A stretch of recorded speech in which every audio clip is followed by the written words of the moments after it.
Ito yung kaninang kinakain ko. Ng Davao Paranormal Society, gumamit ang isa raw sa pinaka-high-tech na gamit sa paranormal investigation ngayon, ang tinatawag na Structured Light Sensor o SLS. Hindi ko nakakailan lang to. Daw na makadetect ng Tatlo na lang yan, kaya mo yan. Okay. Kuya ka na? Pakitapos ka mo. Gusto ka na?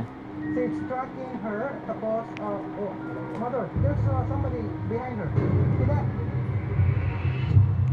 Pakita mo yan? Kita ako sa ano? Patong sa pilya. Pwede mo naroon yan. Bata. Ipakatingin ako sa inyo. Yung drawing ko.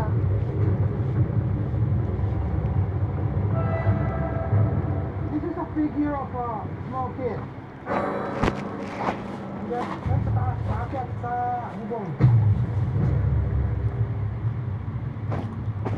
Ito.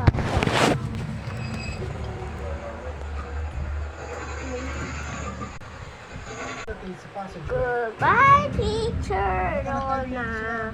Ako isang krito. Pwedeng matrap doon yung kaluluwa na isang Aray tao. ko.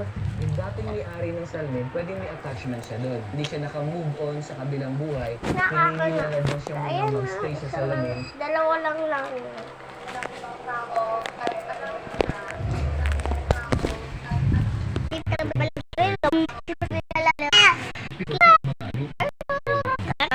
Bye-bye. Dapat nakaharap ka dun sa tao. It's absolutely weird.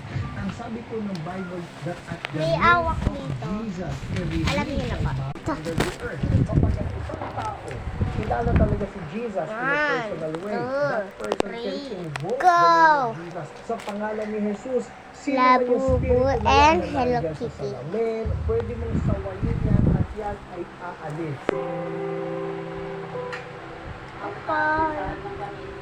Feeling ng to, parang may labo-labo. Siguro pe, tama tayo.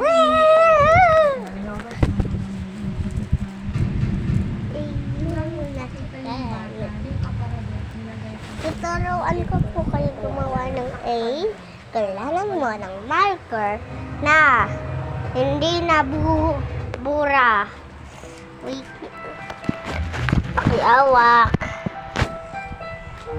Ganito po kasi gumawa ng A. Ato. Kung gusto nyo ituldok ay